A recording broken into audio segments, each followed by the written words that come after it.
Video மட்டும் skip பண்ணாம பாருங்க. நேத்து பார்த்தோன்னா எக்கச்சக்கமான க்ரௌடுங்க. என்னடா இவ்ளோ கூட்டமா இருக்கு அப்படின்னு பார்க்குறீங்களா? ஆமாங்க. நம்ம போன இடம் பார்த்தோன்னா பந்தேரி சிங்கார கிராமத்தில பார்த்தோன்னா மாபெரும் கன்று திருவிழா தாங்க. ஞாயிற்றுக்கிழமை வந்து கூட்டம் எக்கச்சக்கமா இருந்ததுங்க. இந்த கூட்டத்தெல்லாம் பார்த்தோன்னா அழகா வந்து கண்ட்ரோல் பண்ணி பார்த்தோன்னா தெருவ வந்து அழகா நடத்தி முடிச்சாங்க. இதுக்கெல்லாம் பார்த்தோன்னா யார் காரணம் பார்த்தீங்களா? விழா குழுனும் சரி, விழா கமிட்டியும் சரி அவ்வளோ சூப்பரா சிறப்பா வந்து செம்மையா வந்து வேலை பார்த்தாங்க. முக்கியமான ஒண்ணு சொல்ல மறந்துட்டேங்க. இதுக்கெல்லாம் வந்து பார்த்தோன்னா உறுதுணையா இருந்தது பார்த்தோன்னா நம்ம கவர் பண்ண காவல்துறை தாங்க. நிறைய இடத்துல நான் தெருவுல பார்த்துருக்கேன். ரொம்ப அழகா நீட்டா வந்து பார்த்தோன்னா தெருவை வந்து அழகாக நடத்தி முடிச்சிருக்காங்க. இவங்க பங்களிப்பு பார்த்தோன்னா ரொம்ப நல்லாவே இருந்ததுன்னு சொல்லலாம். மற்ற இடங்களோட இந்த இடத்துல பார்த்தோன்னா ரொம்ப சூப்பராக பண்ணிட்டு இருந்தாங்க. அவங்களுக்கு வந்து தேங்க்ஸ் சொல்லிக்கலாம் நம்ம சேனல் சார்பாக.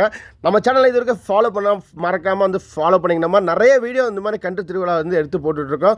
உங்கள் பிள்ளைங்க யூடியூப் சேனல் மறக்காமல் வந்து சப்ஸ்கிரைப் பண்ணி வச்சுங்க. உங்கள் பிள்ளைங்க இன்ஸ்டாகிராம் மறக்காமல் ஃபாலோ பண்ணி வச்சுங்க நண்பா. நம்மளா இல்லைன்னே வருத்தப்படாதீங்க. நம்ம அடுத்தடுத்த காணொலியில் வந்து நம்ம வீடியோ வந்து போடுவோம். மறக்காமல் ஃபாலோ பண்ணிவிட்டு உங்கள் ஃப்ரெண்ட்ஸ் அண்ட் ஃபேமிலிக்கு ஷேர் பண்ணி நண்பா. தேங்க்யூ ஃபார் வாட்சிங். நம்ம நெக்ஸ்ட் காணொலியில் பார்ப்போம். பாய்.